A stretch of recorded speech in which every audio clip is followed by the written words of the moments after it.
You ask Tiger to solve. This deals with linear equations with one unknown. The final result is x equals -1/4. Let's solve it step by step. Simplify the expression. Simplify the arithmetic.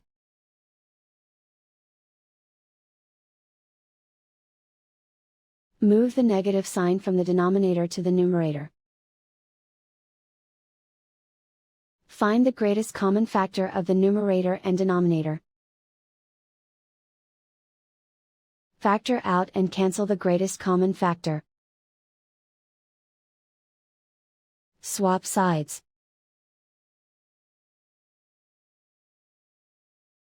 And so the final result is x equals -1/4.